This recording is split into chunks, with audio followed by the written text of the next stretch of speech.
Namaste. My name is Todd and I'm the founder of Ashaya Yoga. Welcome to Asana Spotlight. And I wanted to ask you to please share this experience with your friends. It's a way that we spread the knowledge, spread the light, and this session is going to be a pose that really helps to strengthen the legs, the gluteal muscles, and stretch the back and the psoas muscles. So if you know people that are in need of that kind of a stretch, please share it. So the pose we're going to focus on today is called Virabhadrasana. Virabhadrasana. It's named after the warrior Virabhadra, and I'll tell the story in a moment. But there are many variations of this pose.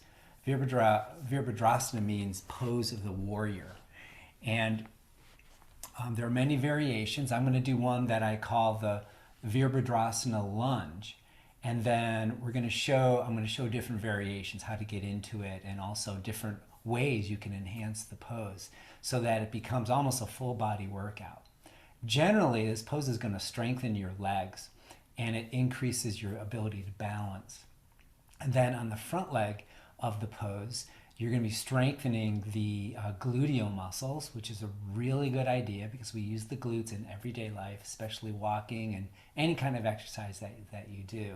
They're also really good stabilizers for the spine. And the back leg, you get a psoas stretch, which is also an incredible hip muscle, and it interweaves with the low back. And so if you have low back pain or the psoas is tight, this is a great pose to release some of that pain. It's a hip flexor and partly abdominal strength. And the psoas is such an important muscle. It connects the upper body with the lower body. It goes from the back of the body to the front of the body. And, as above, so as below. That's what I always say. So we want to learn how to keep the psoas muscle strong, but also strong and long.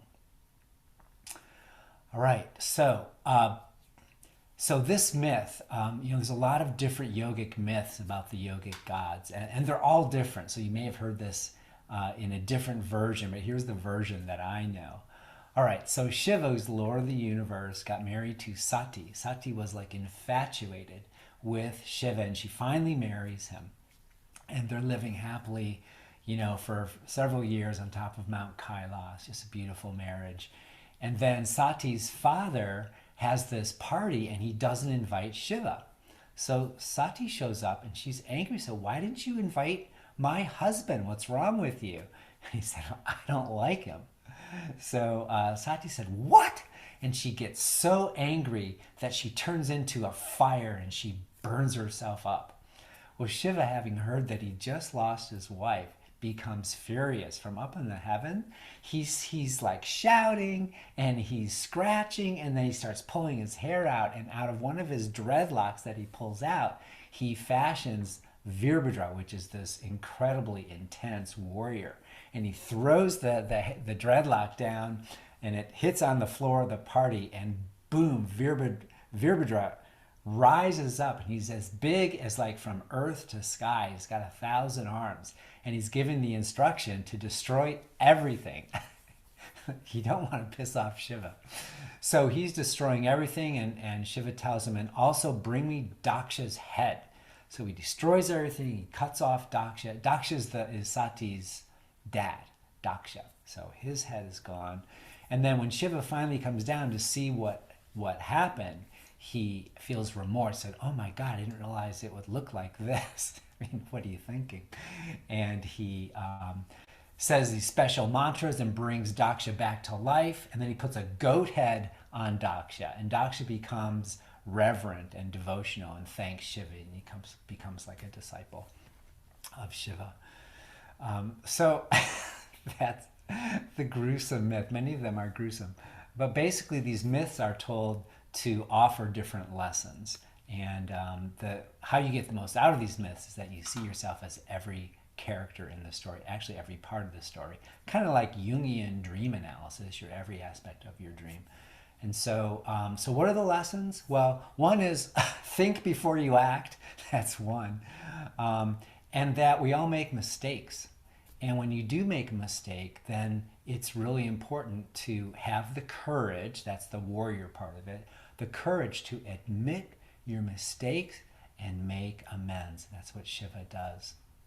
The other lesson I was thinking of is that we just need to let go and give people autonomy to make their own decisions instead of trying to control what everybody else is trying to do.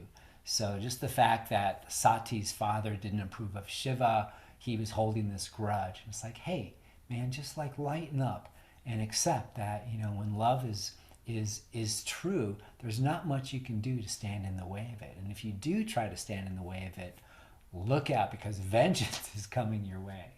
So the story of Virabhadra is really a love story, but it's also a story of vengeance and then courage as well. Okay, so with that, come to a standing position.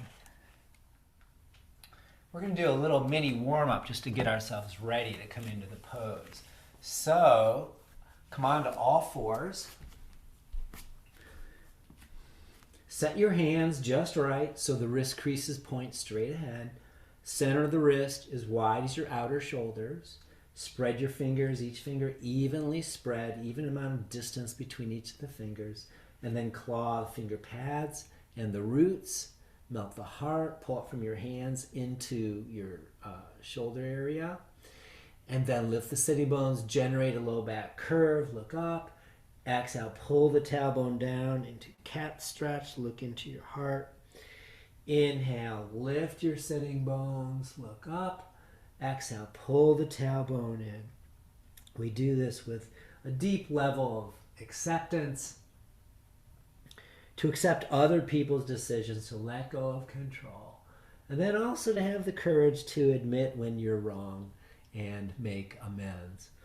Now, I'm not sure that Shiva really made the best amends. He kind of was a little sarcastic because he puts a goat head on Daksha. So I guess you're allowed to do that, but still, I'm not sure if that was totally cool. Okay, because then, the goat head, he's still kind of holding a little bit of a grudge, don't you think? Like a goat head. But at least he brought him back to life. Maybe there's like another lesson of, you need to put people in their place. I'm not sure. That sounds a little aggressive. Walk your knees back a few inches, curl your toes, and passive aggressive. Come up, bend your knees a lot, and then alternately press one heel down and the other. Bend the opposite knee and try to reach down through the inner ankle, inner heel. Get your calves to stretch. Deepen your breath and just enjoy being in your body.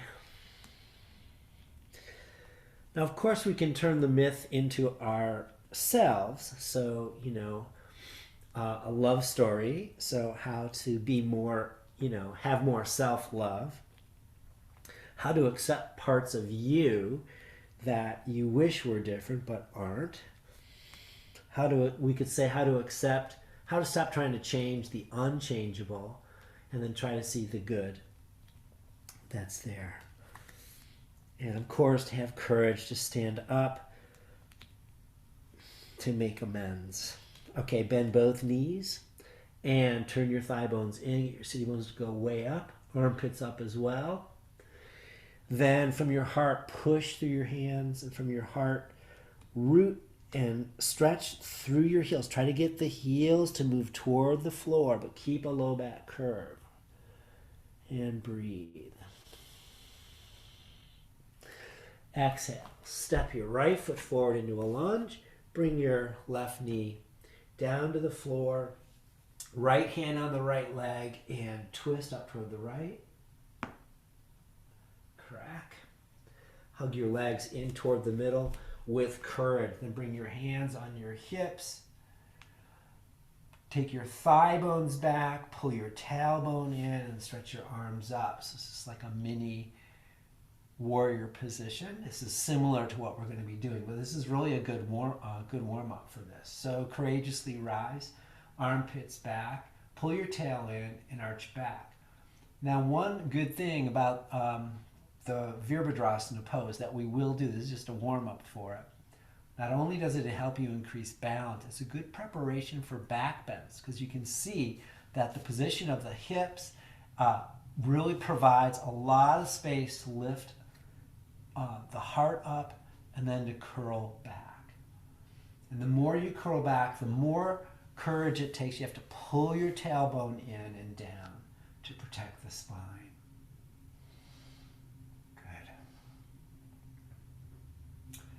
Exhale, sweep your arms out to the side and go back into downward facing dog pose. Breathe.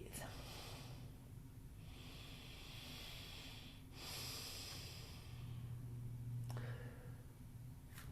little bit easier way to lunge forward is you lift your head to look where you're going, and then when you step your left foot forward, what if you lifted your left hand to get the chest out of the way?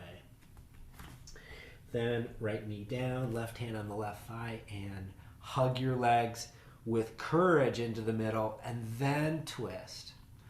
Yeah, let your heart open. I love the idea that when Shiva saw what he did, he saw that it was horrible. Another lesson of that story is, we have the power to create things, but we have the power to discreate them, create something new. So you can always go back and make amends. After admitting a mistake, it takes a lot of courage to be humble. Inhale, come back to center. Squeeze your legs to the middle and stretch up. Armpits back. And then with courage, lunge, curl back more, hug in with more courage. It's not so much courage to fight something, but it's courage to, be in your authentic self. Admit failure, be humble. People that are humble have a lot of friends. From your pelvis now, root through your feet, and from your pelvis, rise higher. And we do need to rise higher than our sort of instinctive, destructive emotions. But it's difficult. We all act on our emotions. And that's when we make mistakes. But remember, you can always go back. Make amends. Exhale, release. Step back, plank. Take thighs back, tailbone in. Lower down to chaturanga. Put your knees down if you can't hold this. But hold. We're just going to warm up the shoulders a bit. Good. Exhale down. Inhale. Stretch your toes back, come up cobra. Isometrically pull back through your hands. Now lengthen your right leg a little more and look to the right. Inhale to center, lengthen your left leg and look to the left. Inhale, center. Exhale, down.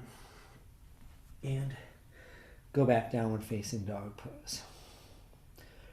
We're going to enter Virabhadrasana from the downward dog, but you can also do it from standing, and you just take a step forward. Exhale, right foot forward. Now, charge your legs, and here's where it's going to take strength. Come up, hands to hips. So this is warrior lunge because the back heel is up. If you were going to do Virabhadrasana 1, the regular, sort of classic warrior pose, then you would turn your back foot so that the heel can go down. And it's a little more challenging of a pose. So we're just going to spin the heel up. And some of the fine points here are that when you bend your knee comes directly vertical over your ankle. And if you sense that it's going too far, like this is too far, I'm just going to put straight on the knee. It just means you need a little wider stance. Okay, so knee above ankle. Hip, the feet should be hip width apart or a tiny bit wider. If balance is a thing for you, then you're going to come up to the wall and just place your hands at the wall. You can do it all next to a wall or a chair. But we do want to build balance. Okay, hands to your hips. And then make sure your back heel is perpendicular, not, turned in or turned out, straight up and down. And then square your hips to the front. So typically the hip of the left leg is going to be back a little bit. So you have to, it's called dynamic symmetry. We want the body to be symmetrical, but you have to work more on the back leg to turn the hip forward. And on the front leg, the right hip goes back. Awesome. Pull your tailbone down, and then inhale, stretch your arms up. So this is the warrior lunge pose. And then from your pelvis, push through your legs, all the way down through your feet. From your pelvis, rise. And then we begin to arch back a little bit and breathe. Courage to admit your humanity. How about that one? It does take courage. It takes courage to be honest. It takes courage to be benevolent. It takes courage to repair what's unresolved. All right, exhale, sweep your arms out to the side and down. You should have felt that one now in the right gluteal muscles. I sure did. Step back, downward dog. Exhale, left foot forward. Squeeze your legs to the middle. Come up, hands to hips. Good. A review of the techniques now. Knee over ankle, feet hip distance apart, back heel perpendicular and vertical. And then scissor your legs. And the very act of scissoring pulls the right hip forward. Scissor is the front leg pulls back while the back leg pulls forward. So hips square. I didn't mention the angle of the front femur. Well, we want to approach parallel. So slide your back foot back more until you get to parallel. All right, but I'm telling you, you're not going to be able to hold this for very long. But you can try it here. If it gets too much, then just 1 or 2 inches short of that, and you see my femur's on a little bit of an angle. That's completely fine. Okay, but if you want to go for all of it, then it would be more like this. Okay, now thigh bones go back, tailbone in. Now stretch your arms up. With courage, lift your heart, curl back, and breathe. Hug muscles to the bones with courage to be strong in your center and do the right thing. Exhale, release, arms down, step back, plank, knees down, chest down, all the way down. And place one palm over the other and turn your head, make a little pillow for your head and rest for a moment. I think the myth is also about grief. I mean, after all, Shiva lost his wife, Sati. You think about all the things that we do from a state of deep sadness or grief. So we have a lot of empathy for Shiva, a lot of empathy for Sati, and a lot of empathy for Daksha.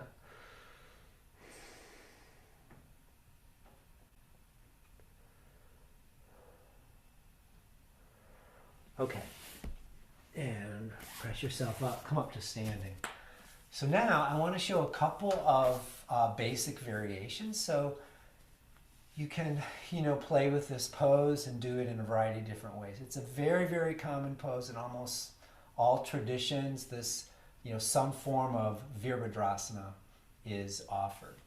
This one is going to be, we're going to try to do it from taking a step forward. So stand on the back of your mat and then just focus on a point that's about 3.5 feet in front. You don't have to really step that far. We'll adjust once we're in.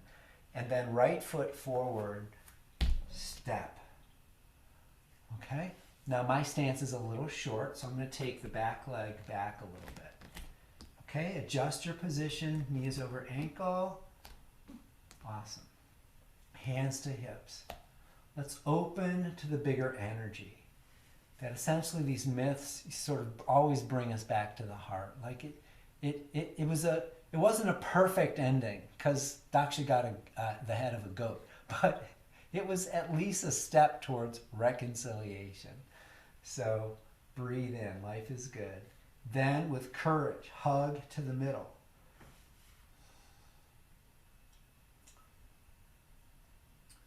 Back thigh goes back. Outer right hip crease goes back. Back thigh goes back, meaning it goes up toward the sky, and the right hip goes back. Then inhale, stretch your arms. Here's a variation. Bring your left hand to the back of the left thigh. So sort of like a reverse warrior position. And the back leg needs to lift up. So more internal rotation. The inner thigh can pull up. So reach down to the inner thigh and lift the inner thigh and widen it. And then keep your thigh, just push your thigh up into your hand, tailbone in, and now start to arch back. From your pelvis, root your feet, lengthen your spine, and from your pelvis, rise. Curl back, arch back. Awesome. Courage to do the right thing. The right thing is not always the easiest thing. Now, left arm up. Here's the next variation. It's a twist, reverse twist. So bring your right hand back to the left thigh. Push your thigh up into your hand. This is much more challenging. Good. And then exhale, step forward. Yep, hands to hips. It's a little bit easier to step forward when you're in the pose rather than, I mean, you can try this, but you're here in the pose and then you step back. It's doable, but it's a little more challenging. Now come to the back of your mat. Take a moment and feel the heat. I think the heat is part of the myth. You know, Sati burned up because she couldn't get her father's approval. I mean, it all kind of boils down to the anger of not getting what you want. And we'd say that that's one of the causes of suffering. To not get what you want. And also then to not want what you get is the other side of that. And we suffer on those two things all the time. Okay, so focus on where you're going to step. Left foot. Exhale. Step. Adjust your stance. Move your back foot back a little bit. Knee over ankle. Hug. Legs to the middle. Square your hips to the front. Inhale, stretch your arms. Maybe you can go down a little bit more to get your front thigh parallel to the floor. Okay, but keep your knee vertical over your ankle, left knee over ankle. Okay, here we go. Right hand to the right thigh. Push your right thigh up into your hand, tailbone in, courageously curl back. Curl, arch back, but push your back thigh up and pull your tailbone in. The tailbone is going to be sort of like the stabilizer. And breathe. Switch your arms, left hand to the right thigh. Okay, don't forget to push your right thigh up into your hand. It's kind of isometric. But right thigh up, when the back thigh goes back, it's a better stretch to the psoas. Tailbone in. Where you strengthen glutes on the front and psoas on the back. And it's also a very big stretch. Push from your pelvis through the right heel. And then from the pelvis, push out through the left shin. Good. Okay, that's plenty. Exhale, release, step forward, Uttanasana. Root your feet, sweep your arms out to the side, come up. And exhale, release. Take a couple of breaths. Okay, should we do one more? Let's do one more. This variation I like. Once you've got sort of the legs set, then how can you get a more of an upper body stretch? So I call this the warrior lunge clasp. And let's just step into it from behind. So back of your mat, exhale, right foot forward, adjust your stance, left foot back. Hug to the middle, lift your left thigh, allow the right hip to sink a little lower. Yeah. And let's bring the right thigh parallel to the floor. Let's see if we can get there. Awesome. With courage, hug strongly to the midline. Back thigh lifts, outer right hip crease goes back. Inhale, stretch your arms up. Now, sweep your arms out to the side and behind you, interlace your fingers and stretch your arms, elbows, wrists back. Take the head of your arm bones back. Keep your legs super steady. This is going to require a little more balance. I'd like you to arch back. Yeah. Bring your clasped hands. Can you find your left thigh? Yeah. Okay. Fold slowly forward. Continue to hug to the middle and stretch your arms up overhead. Go to the inside of your right foot. You can bow. And here, this is the humble warrior. It's actually Shiva being humble to admit his mistake. Stretch your arms. Very good. And then exhale, just release the arms. Step back, downward dog pose. And let's go into the left side from downward dog pose. Exhale, left foot forward. Charge your legs. Come up, hands to hips. Take a deep breath. Remember, life is good. Life has your back. Let's align with it by aligning the body. So squeeze your legs to the middle with courage. Bring your thigh more parallel to the floor. Then lift your right thigh higher. The outer left hip crease goes back and down. Stretch your arms up, arch back. From your pelvis, just root your feet. And from your pelvis, courageously rise up and offer the light of courage, which really comes from being humble, out into the universe. Sweep your arms out to the side. We make amends. Clasp your hands, but this time in the non-habitual order, non-habitual way. Stretch back. Hold. It takes courage to live from the heart and to maintain an open heart even when you don't get what you want. And it's also, you're allowed to have anger. Like, that's all part of it. And sometimes anger is needed, when it's justified. Otherwise, how to manage anger? Could we say that Shiva could really use an anger management class? Good. So courage to channel anger. Anger integrates into determination and energy. Exhale, fold to the inside of the left thigh. Lift your arms. Stretch your wrists as far forward as you can. Hang in there. Breathe.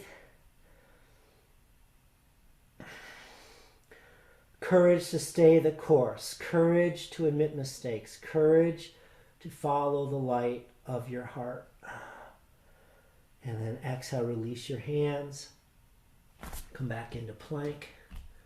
Knees down. Bend your elbows. Slowly come down.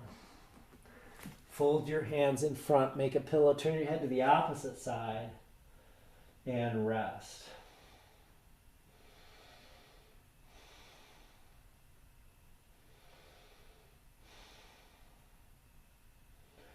Reflect on any making amends that you need to do, that you could do today. Maybe it's a simple sending a text saying, I'm sorry, or let's talk. Always good cues. And then inhale, come up. Hope you're feeling good. I feel excellent, like my legs just feel a little bit like they're on fire, but in a good way. And, notice if you feel more heat and more integration through your spine, your shoulders. Really, we stretch almost every part of the body. And even with that last, downward dog and the clasp and the bend forward, we get a little bit of an inversion in there. So it's an everything posture. Okay, thanks for taking the time to do the Asana Spotlight with me. And if you'd like to do more of this kind of work and more yoga, go to ashayayoga.com. You can get a free week of unlimited classes with me if you join the Pillars of Peace. So check it out. Study with me for free, and I've got a ton of videos, free videos on YouTube and also on my website. Okay, namaste.